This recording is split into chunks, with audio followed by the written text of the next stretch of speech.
Hello, this is Lisa, your host of Unexplained America, and today we're discussing the Garden State's most famous cryptid, the Jersey Devil. And it's super fascinating. So, yay. So, I'm glad that you guys are with me today. So, quick business, I do have two new Patreons to shout out. I have Allison and Kelly. Big thanks to them for joining the Patreon. To join the Patreon, find the link in the show notes. You get access to me, bonus episodes, not on the channel, like Jack the Ripper, Zodiac, other just kind of famous cases that I dive into from different aspects or whatever. But definitely check it out if you want bonus material. Also, go to my website. It's unexplainedamerica.com for all things unexplained. Have some merch that I've been working on. The hats are out. The t-shirts are coming. But you can email me content requests. I have gotten some great content requests lately. So thanks. And you can leave me a comment or email me, whatever works for you. But my email is unexplainedarkansas@gmail.com. So make sure to comment, subscribe, and leave me a 5-star rating if you're listening. That would be great. So hope you've had a great week. This is literally going to be my 95th episode. So insane. It's been a journey. There's been a lot of changes if you've been with me from the beginning, or if you're like listening to new episodes to old episodes, you're like, okay, this is different. Yeah. So, had a lot of changes, but that's okay. So I'm very proud and very appreciative of all of you guys that listen, all the unexplained OG and new listeners. I'm very appreciative and love you.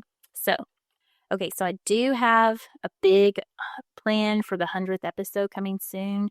It will be the Amityville Horror House. So just hang tight for that. Amber's going to be with me on that, so I'm super excited. And of course, it's just a big one. We're going to deep dive into it. So, okay, so that's going to be the 100th. So now for this episode, now what we're here for. So in the area called the Pine Barrens, a creature is said to lurk. And this creature is terrifying. It's just absolutely terrifying.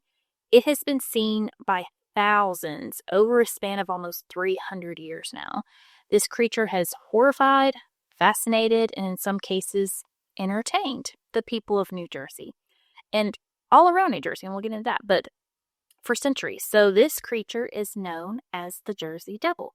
So what is a Jersey Devil? So the creature is said to be fearless of men. It has a blood-curdling scream, like very loud scream, screeching going on to it. It's said to have a body of a horse or deer. It'd be really ugly, have a snout, and have wings of a bat. And then a head of a horse, feet of a goat, and then a really large serpentine tail. Now the eyes are really dark, really round, really glowing. Descriptions also mentioned like kind of looking like a winged half bird, half horse creature, and that either stands upright or walks on all fours. And then it's described as being either hairy or scaly, like a reptile, I guess.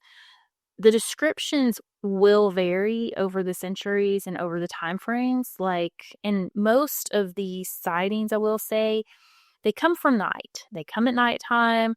A lot of the actual documented cases are at night. So that's another thing to all this. The Jersey Devil likes the night. So these descriptions, like I said, they go back forever. I mean, we're talking into the 1700s, guys. I mean, very, very early. So we're going to go back to the 1700s, all the way back to 1735. So in 1735, obviously, New Jersey wasn't like a state. It wasn't, it wasn't even the United States of America at that point.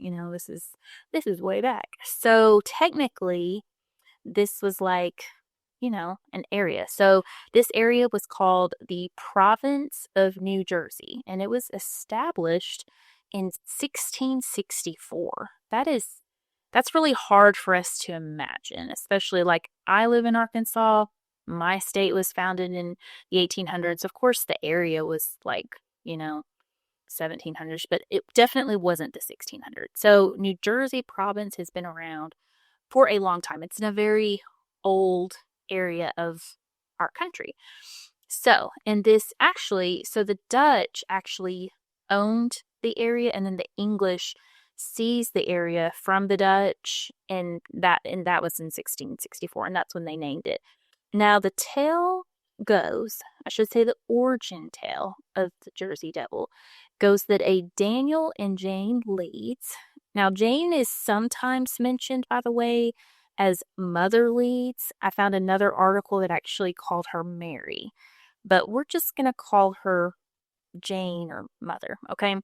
Now, they are Quakers living in a cabin along the Mullica River in an area known as the Pine Barrens, or at that time, Pine Lands, or Leeds Point.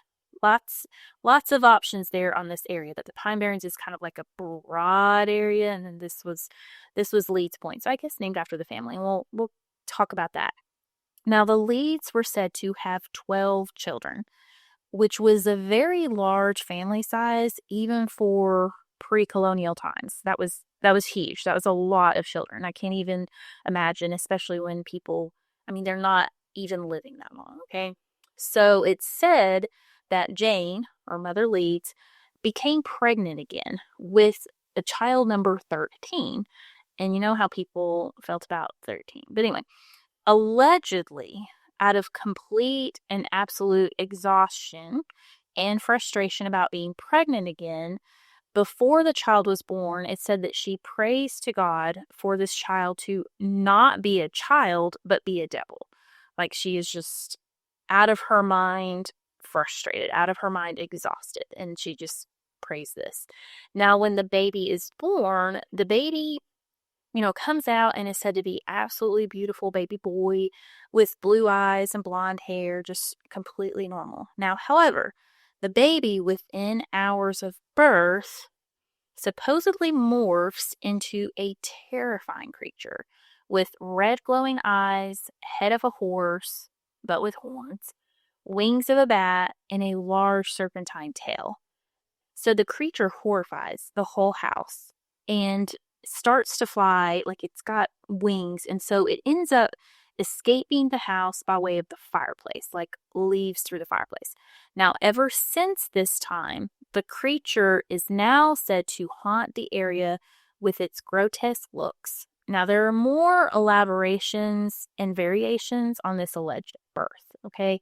Now, one states that the child is born deformed from the get-go and was then cursed by Mother Leeds or Jane.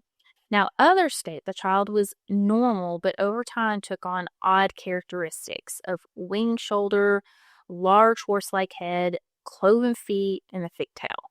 Now, when the child started to change, the family allegedly locked the child up until it escaped one night, and then it became this Jersey Devil. So, yes, another fun variation on all of this, and I kind of like this little tidbit, was that all of this happened on a really stormy night. Okay. Ooh. It's been storming a lot lately here. I don't know about where you guys are, so let me know. But anyways, so now there is a completely different tale, like, that kind of doesn't even relate to the Leeds family. And I will say, some people, so the Leeds family were kind of iconic, like very big in the Quaker society. And evidently Daniel had actually maybe had left the Quaker community, which was very big in that, in that time frame. And then he had a son named Titan that actually knew, Benjamin Franklin. They would kind of go back and forth because they were both like writers, publishers, printers. Anyway, so they mentioned that the Leeds family actually had, like, their family crest was kind of looked like a dragon or demon. So some stories say that was maybe what pushed this story into the Leeds family to even begin with. Who knows? So now there is a completely different tale that states there was a young girl from Leeds Point, not of the Leeds family, that fell in love with a British soldier. This would have been around 1778. So, the town opposed this match because, the British were the enemy. And so they told her this was, treasonous to be galling around with a British soldier. So the townspeople, it said, cursed her. And then she ended up giving birth to this horrible creature that became known as the Leeds Devil. Okay, that was one story. Now, tons of origin stories there. Both are really fun. So let me know if you are from the area. Obviously, let me know what you heard and how you heard it. So now we did speak of the area. So the entire area is called the Pine Barrens. So the Pine Barrens is literally how it sounds. It is a large area of pine trees and barren soil.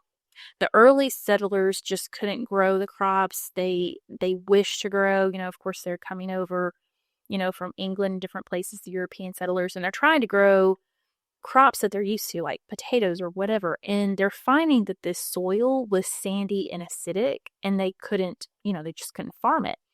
Now, as of 1978, Congress came in, and in an effort to protect and conserve this very kind of important ecosystem here of these pine trees, so they designated this area. It is like 1.1 or so million acres of pine lands, and this is like obviously now a national reserve.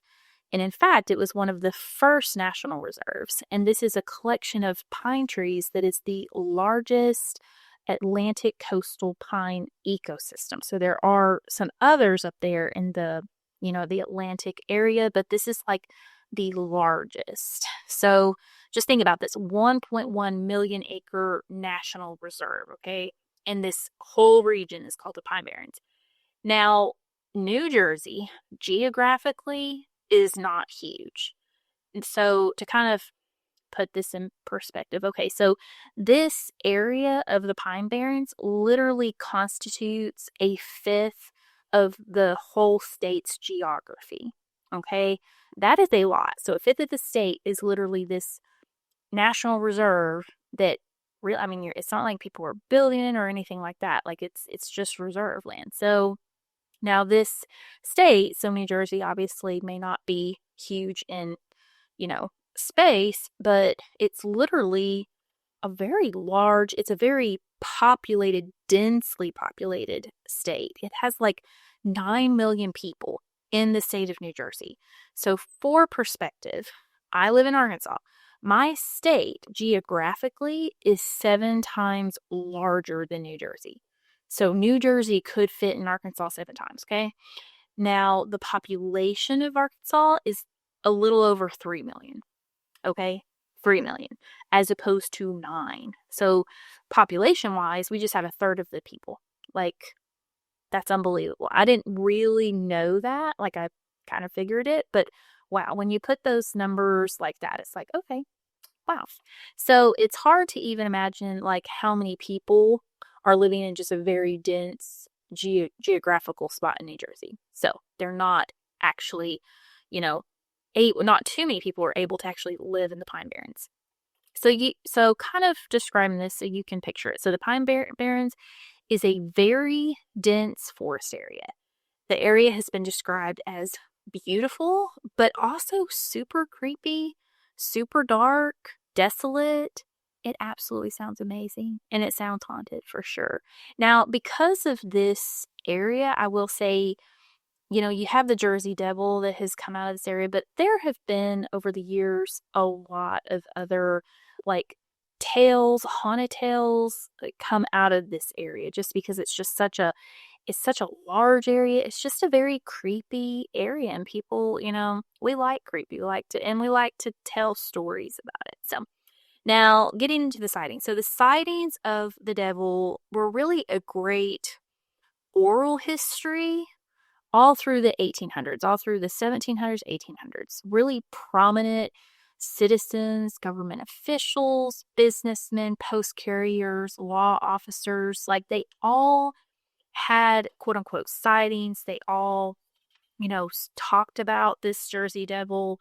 If they hadn't actually seen the animal itself that was, mysterious, then they would see these mysterious tracks in the snow that obviously were not what they would usually see. Because these people, I mean, especially early settlers, they're not dumb. They're very smart, and they know the animals that are out there in this forest, and these tracks are not anything that they've ever seen. Okay, especially if we're talking like hooved feet and maybe only two, like walking around upright, that would be pretty wild. So, in any time there was a loss of livestock going on in the area, like crops failing, cows that stopped producing milk. If there were droughts, now these people during the 1800s, they would just say, okay, this is the devil. This is, and a lot of times they would call the devil at this point. They would call the devil the Leeds devil. So you see Leeds devil, but you also see, I will say, by the 1900s, the Jersey devil title was very much in there. So yeah, but the Leeds devil was primarily, what it was called, like probably in the 1800s. Now this devil allegedly not only messed with the livestock and killed the crops, but the devil also could blow the tops off the trees and was said to boil streams. Some believe the devil literally only showed up every 7th year, like it was on a 7-year kind of visitation to this area. But then others believe the devil was a sign of like coming disasters or even war. So it was kind of like if anything bad was going on in this area during the 1800s, it was definitely the Leeds devil. The devil. Yeah, I get it. So we got to have someone to blame. Now, again, verbal accounts of the devil, the stories were being circulated, being passed down through generations. Of course, they're talking about the origin stories and such. So one such story was of a Commodore named Stephen Decatur. He was a naval hero in the early 1800s. And evidently he was visiting a place called Hanover Mill Works. And what they handled were like cannonballs. They were forging cannonballs. And of course, this would have been in a time where, we're involved in many wars. So Hanover, just to kind of give you an idea, is about 90 miles north of the Pine Barrens. Now, while there, it's said that this Stephen Decatur sees a huge flying creature with a huge wingspan overhead, and it said he fires a cannonball at it and it misses. A whole cannonball. So that was one oral story going around. Now, another one involved, I would say like what we would call a celebrity in these days. So this story included a Joseph Bonaparte. So this Joseph Bonaparte is the older brother to Napoleon. That one, Napoleon Bonaparte. And he is said to have had an estate there in New Jersey, in Bordentown, New Jersey, which is only, by the way, 20 miles or so from the Pine Barrens. It's very close. Now, it's said that Joseph is at his estate. He is on a hunting trip, and he reportedly sees this horribly ugly creature. And then, so people tell him the story of Mother Leeds and how the Leeds devil haunts the area. So he goes on to tell, he's going back and forth to Europe and such. And of course, he's got some big name people to talk to. Napoleon. So he is spreading his story because he actually sees this Leeds devil, just gives a lot of credence to it.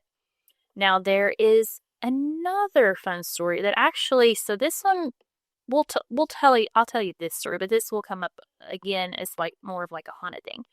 Now, there is a Captain Kidd. He was also known as William Kidd. Now, he was said to have buried treasure in Barnegat Bay, which is literally 24 miles from Pine Barrens.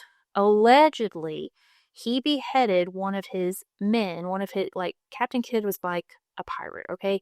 So he beheaded one of his men to guard the treasure that he buried forever. Now, the legend goes that the headless Captain Kidd's pirate and the Jersey devil become friends and they kind of frolic along the Atlantic shoreline together, holding hands, running. I'm just kidding. Sorry, I added that part. Sorry, not sorry. But they were the story is that they literally became friends. So the ghost of this pirate, this headless pirate, is running around with the Leeds devil or the Jersey devil. Now, Captain Kidd was around, he would have been around in the 1600s. So he would have been burying the treasure in that time frame. And then, so his ghost would have been hanging out. And it is said that the ghost of Captain Kidd himself is seen in the actual Pine Barrens as well, not just his pirate, but of him. So that is very. I want to go so bad. Like, yeah, I'm ready. I'm ready to go to Jersey. Okay, so the Leeds Devil, of course, was also said. Not only is it, prancing around on the shoreline with a pirate, but it is alleged that the Leeds Devil is cavorting with a mermaid. And this story comes out in about 1870. Now, in that same time frame as this story, it's also said that the Leeds Devil, who's very busy, by the way, is having breakfast with a Judge French. Now, in this time frame, it's not clear who exactly is this Judge French. There was an Ingrid French or a William French. So it's hard to know for sure, evidently. But the devil and the judge, evidently, this sounds like one of those jokes, had brunch.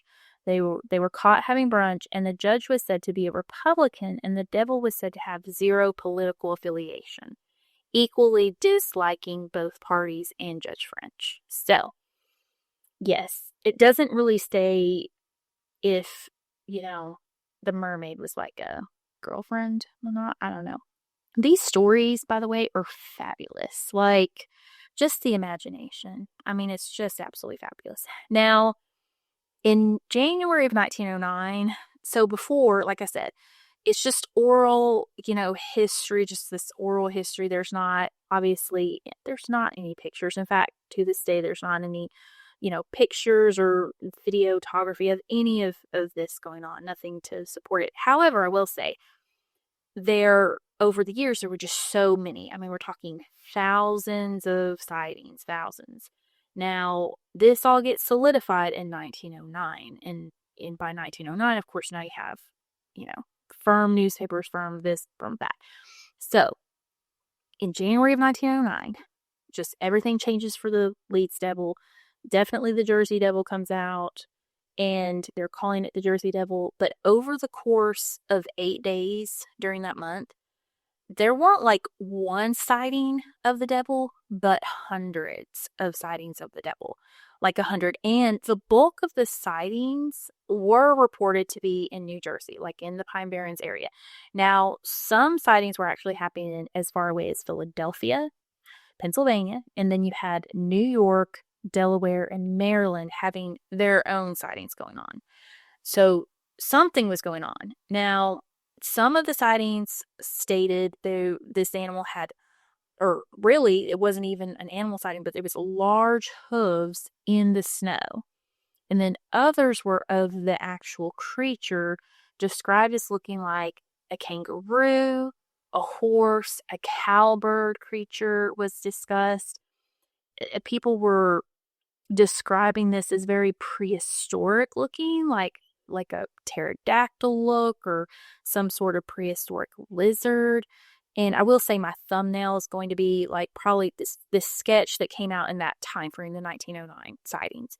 Now, some said the creature looked like a wingless shaped dog. And again, I will, like, my thumbnail is this picture, but I will post other pictures from, the time period.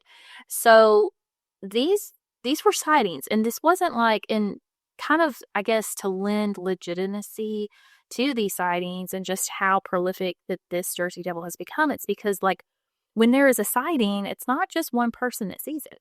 I mean, there's multiple people in a sighting situation. So it's not one of those things where, like, oh, well, so-and-so's crazy, or so-and-so's, can't see well, but it's like multiple people seeing the same thing.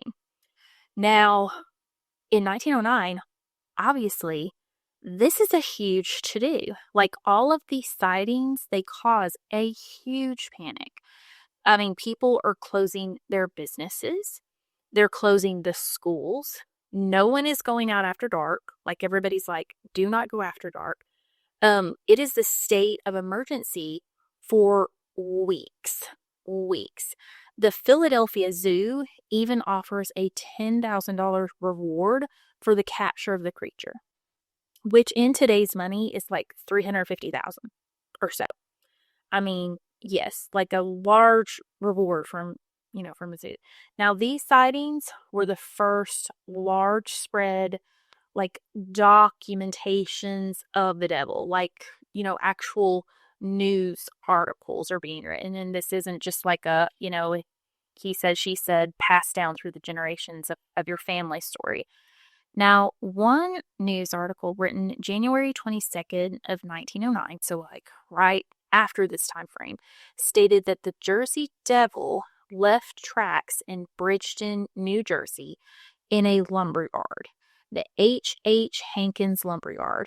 Now, a descendant, like he worked there and was related to the family, Frank Hankins, he sees the tracks in the snow, and he calls for a man named Charles Loader to come over and view the tracks, because he's like, you gotta see this. They're, and of course, this was the 22nd. So all of these, this is just like kind of after the big to do. So it's like, this guy has probably, Hankins has been hearing these stories, and now it's like, this is here. So Charles, he asked Charles to come over. He states he swore they were tracks of a strange critter. Now, this is Hankins and Charles, okay? Now, another man named Frank Panel, he was notified to come look, but he refuses. He refuses to come to the lumberyard to look at the tracks. He is so afraid that the creature was still close by. So he absolutely refused. He's like, no, you guys are crazy. I'm not doing it. He was that scared. I mean, this was the situation going on. Now, Frank Hankins states he's like trying to reassure people. It's so sweet. He stated he would keep a sharp lookout for the Jersey Devil, like after this happened at his lumberyard. So he's like, don't worry, guys, I got this. Like, he wasn't afraid. But yeah, these other guys were like, yeah, this is scary stuff. Another article written 2 days later, so it was January 24th, 1909, advised that a doctor, that these stories, it didn't name the actual doctor, but the doctor said that these stories of the Jersey Devil, or also, so the Jersey Devil was named, they were also calling this animal a flying hoof or vampire. So they were saying that people were just like, this has got to be a vampire, which is very interesting. I mean, because that would make sense with like the way that people were describing it. The vampire does fit. So literally people were describing and saying Jersey Devil, flying hoof, or vampire. And it was being called, during these different reports. Now, this doctor is saying this is a hoax, and that people should be very careful to not upset women and children who have nervous conditions. So this is just a quick little view. I mean, there were hundreds and hundreds of news articles at the time about the Jersey Devil, and really he's talking about like a vampire, or whatever they were calling it and thinking that it was. But this was the situation. I mean, these doctors were getting involved and were like, hey guys, we got to settle everybody down. Like, everybody's going like wild over these stories. This is upsetting women and children. That's how prominent this situation was. It's wild. So now everyone is talking about the devil at this point in 1909. So the scientists are weighing in as well. Okay, you've got scientists and different doctors. So in New York, one scientist thought it was kind of a marsupial carnivore, and it said that the Smithsonian Institute thought perhaps this creature was a prehistoric creature that had been hiding out in the limestone caves close by. So maybe like a descendant, they thought, of the pterodactyl or the Paleosaurus. Now, the Academy of Natural Scientists in Philadelphia stated that they could not locate any record of a living or dead species resembling the description of the Jersey Devil. So a lot of people are weighing in and they're like, can you imagine? So if this was just a somehow leftover, prehistoric animal somehow. I mean, that's very interesting. The whole thing is very interesting. So in 1909, this is what people were thinking. So let's fast forward. In 1909, this happened. Obviously, there were a lot of cases, a lot of talk, really solidified the whole movement, the whole Jersey Devil, name and likeness and resemblance. If it was these days, he'd have like his own Twitter account. But anyway, so fast forwarding, literally in 1979, this Jersey Devil is still very much on people's minds. So people of Leeds Point, that kind of, Leeds Point is the alleged birthplace of the Jersey Devil, okay, or the demon dragon, or the vampire, or whatever they want to call it. So some of the locals, they don't report seeing sightings, but they're reporting the annoyance over all the people interested in the Jersey Devil. So in 1979, the Jersey Devil is very much kind of like a tourist attraction. Like Leeds Point is a tourist attraction. Now, a local woman named Marianne Heisler, she lives in a home like that's sitting right there at the corner of like the town of Leeds Point. And her home is old. It's like it was built in 1814, evidently. And this is 1979, okay? So that would have been an old home. So many people thought that her home was the actual Leeds house. So she was constantly having people come to her door, kind of posing as college students or high school students, writing research papers on the Jersey Devil. They would say that they were doing this research. They just wanted to talk to her and ask her questions. And so she would, at first, I guess she would entertain these people, but then she said people would just show up on her. They were rude. She never saw their research. She was done with these people. She said literally one Halloween she had some, trick-or-treaters come through and they were literally shoved past her to get into her kitchen and look around. Like she had to get these people out of her home. Like she was so over it. So she had another instance where people literally came to the area and started shooting at her home, breaking out windows, like thinking that I guess they would be kind of hanging out around her home trying to see if they could capture the devil. And I'm sure, who knows what these people were doing or thinking and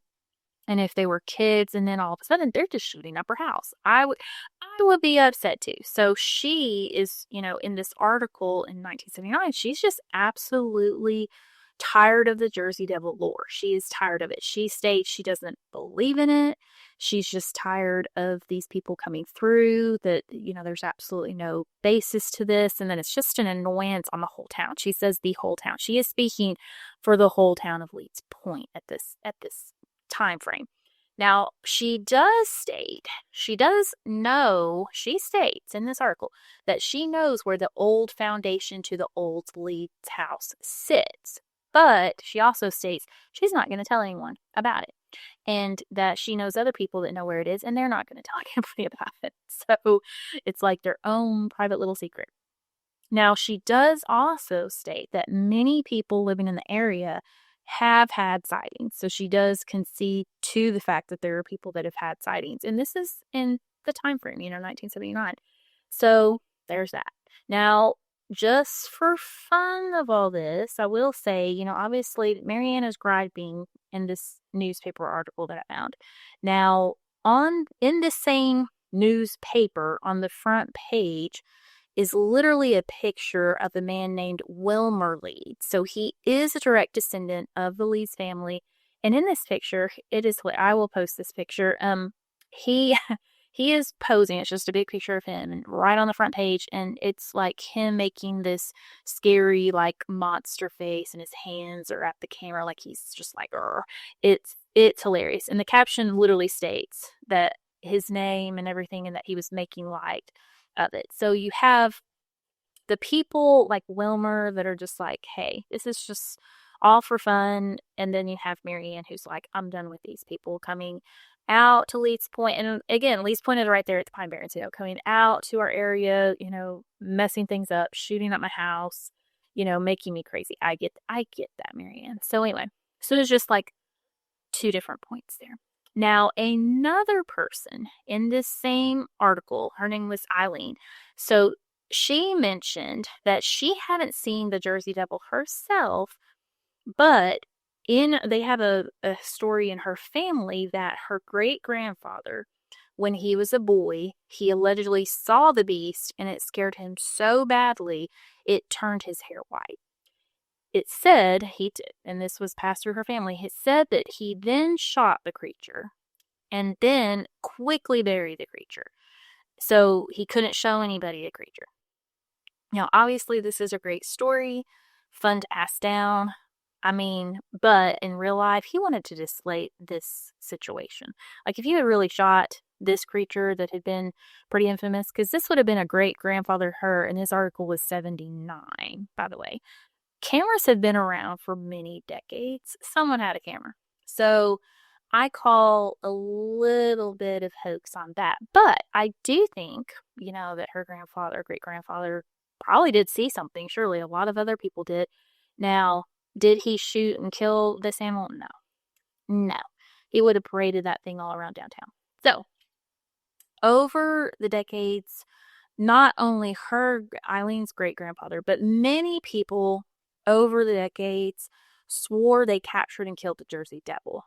Now, allegedly, this is a fun one going back. So, in 1939, the New Jersey Devil was named the official state demon by then Governor Walter Edge. Now, there is zero proof to back this up. Nothing was legitimately stated or put in place, but it is just another story that really solidifies the fact that New Jersey, they really captured the Jersey Devil. Like, the Jersey Devil was like theirs.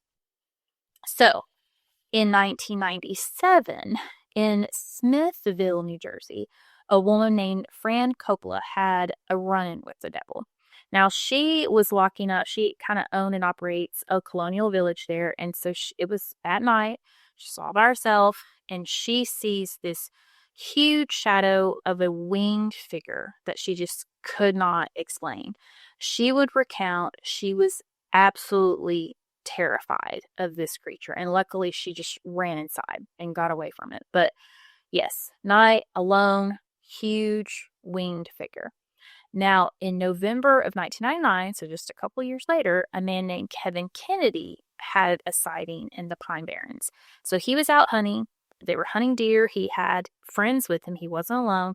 And he states he witnessed a giant black figure. He said it was huge. He stated the figure was flying, and as huge as it was super graceful. He said the flying was just beautiful, like graceful, like wow. Now, he stated this creature lets out a horrific high-pitched scream. And two of his friends, like I said, were with him. They witnessed this as well. So he's another documented case, and that was 99. Now, a few years later, a bigger situation happened. So it was January of 2004. A woman named Lori Winkleman and her family. So they live near Wharton State Park, which is right there in the Pine Barrens. Wharton State Park is within the Pine Barrens. It was in the evening. It's January. There's snow everywhere. And she noticed that, I guess they had a Christmas light still on outside on this outside outbuilding, okay? It was maybe 50 feet or so from the back of her house. So she walks out there to turn it off. And her 11-year-old son is with her. So she's not alone. It's the two of them. So she bends over to unplug the light. And at that moment, she noticed her son's expression. And she said it was absolute terror. He was in shock. Just standing there, terrorized. So he points at what he's looking at, and she sees this dark winged figure. She stated it swooped down right in the direction. So they just run. And then she said that it lands on the roof of their house, like right in front of them, and they could hear like this clickety like sound on the roof, and like the whole noise was like a boom. Like when it landed on the roof, it was like this big boom, like a very large creature, large. Now, they made it into the house, okay, but they had a very sleepless night, of course. Her and her son witnessed this very scary, very real situation. Now, in the morning, it said that Lori sent her husband Glenn out to check things out. Like, hey, go see, I'm not going outside. Go see if you can see anything, footprints, in snow, like whatever. So he does find actual prints on the roof. He takes pictures, he takes photos of these prints. And, they kind of are amazed. Like there's actual document of this. Now they show them to a family friend who is a very avid, experienced hunter or whatever. And he's like, I don't know what could have caused that. Like he could not tell them what kind of animal could have made the tracks. So they go ahead and speak to their local division of the Parks and Recs department because they're right there in Warren Park. Okay. Now the wildlife experts there, they couldn't identify the tracks either, but they did analyze the picture and the footprints and stuff, and they noted that it appeared, based on these are photos, it appears that the tracks were 9 inches long, 5 inches wide, and like 4 feet apart on the roof, and appears to be made by a 2-legged creature. 2 legs.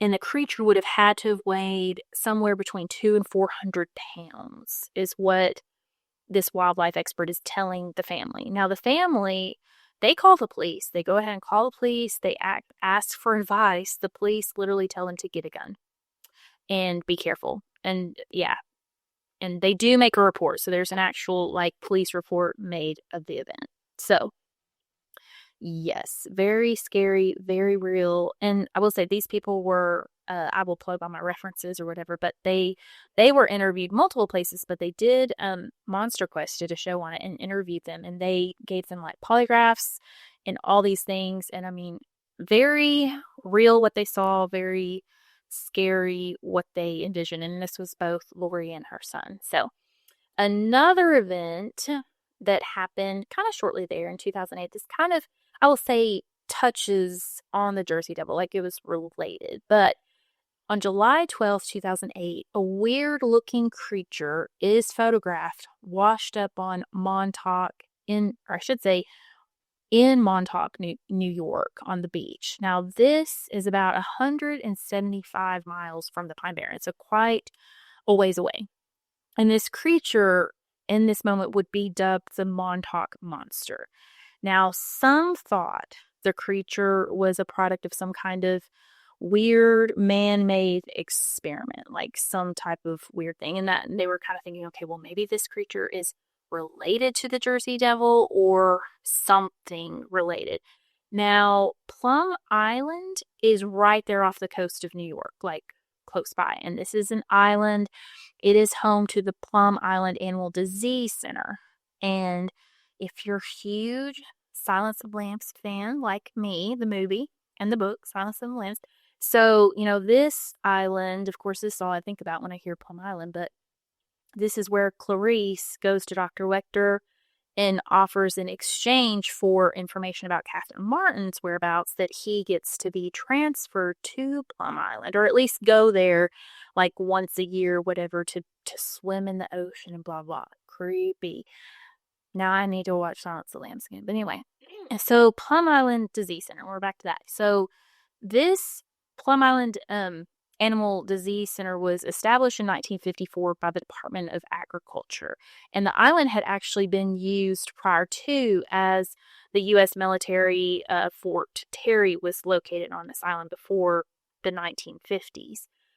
Now, the Plum Island Animal Disease Center was specifically to test and study animal-related diseases and livestock, they're talking, to protect us. And so to this day, there is a lab there. They are testing it's livestock, and I will say that it's said that the livestock are never on the outside; they are on the inside of the building.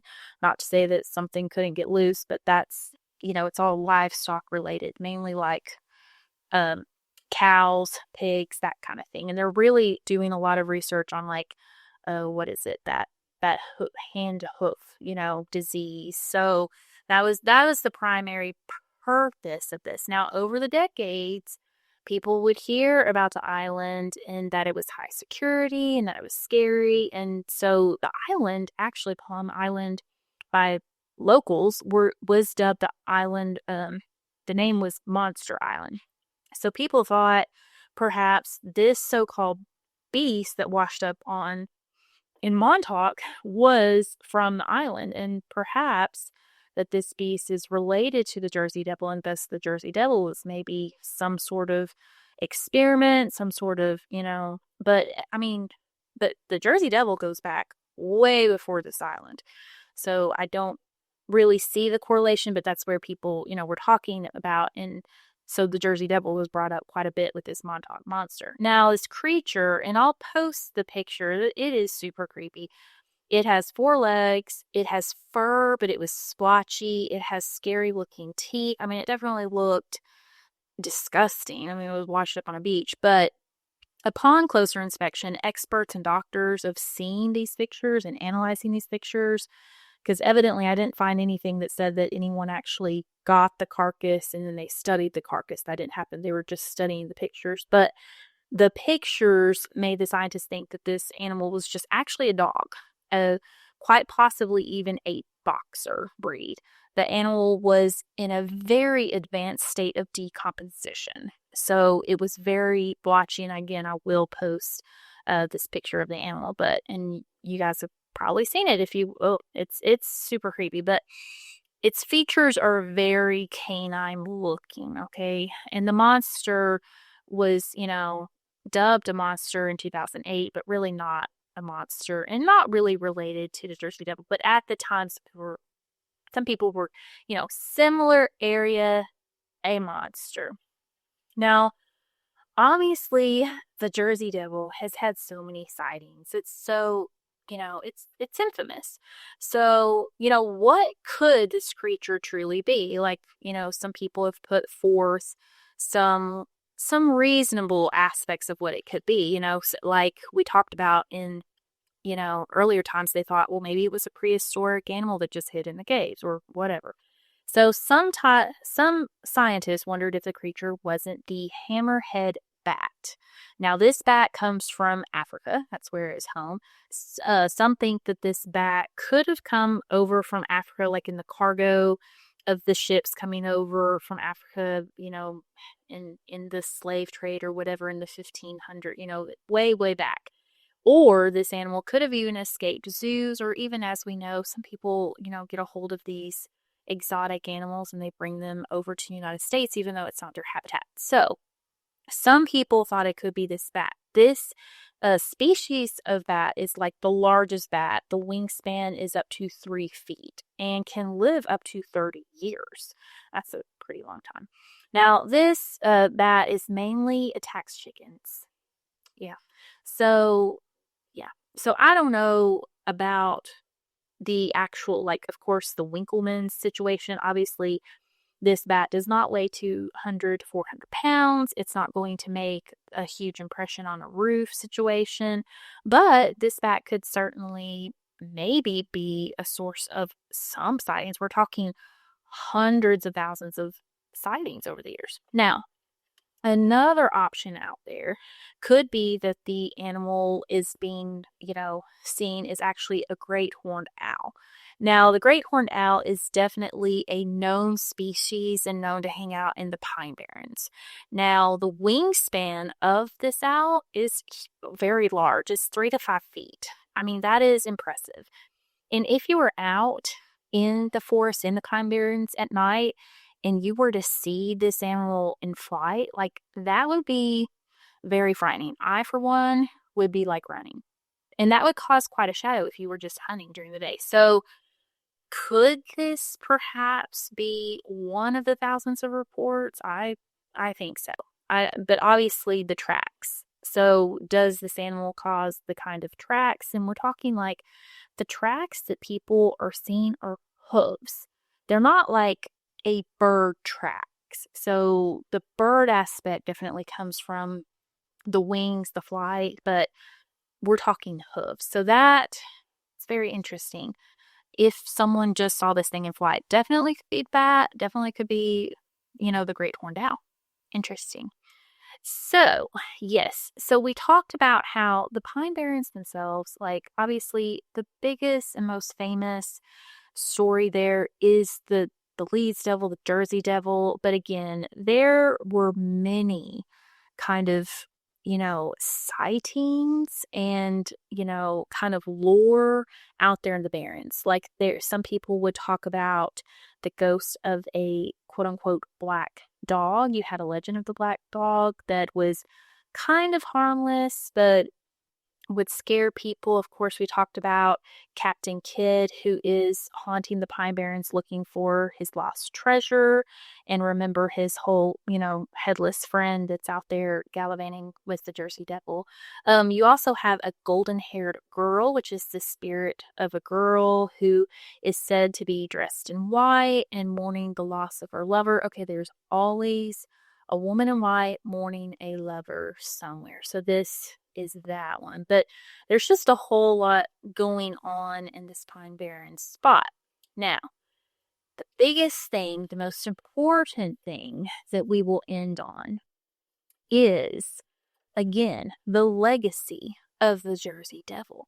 So in 1982, so New Jersey gets its National Hockey League team. So they actually, moved the Colorado hockey team. I don't know what they called it, but they move it to New Jersey. So in 1982, this team moves to New Jersey, and New Jersey kicks around some names of this team. So they kick out the Americans, the Blades, or the Meadowlanders. That's a mouthful. Now, they end up doing a fan contest to kind of settle on a name.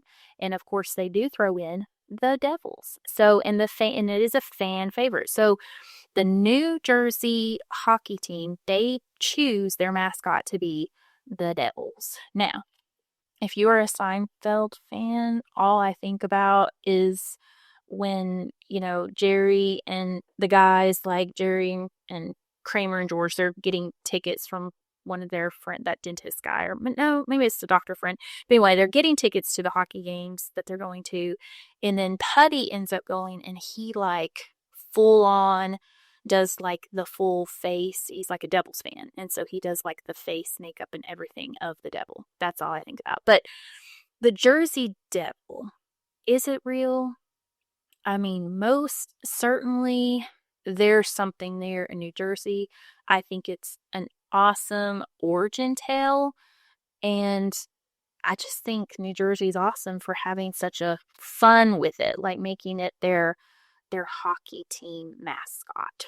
So it shows that the people of New Jersey can have a sense of humor about this, so to speak. Now, there hasn't been quite the sightings that happened, obviously, in 1909. It would be very interesting. I would love to know if you know of someone or have seen the Jersey Devil yourself. But I, for one, am definitely going to make a trip. The Pine Barrens has landed on my to-do. So, there we go. But thank you guys for listening this week. And I'm super excited about upcoming content. In fact, I'm working on the Night Stalker, Richard Ramirez. So stay tuned for that. And like I said, I'm covering Amityville, which is coming up. So we're talking about in the next 5 episodes, we're going to cover the Night Stalker and then Amityville. So stay tuned. And again, thanks for listening. Love you guys. Have a great week. Bye.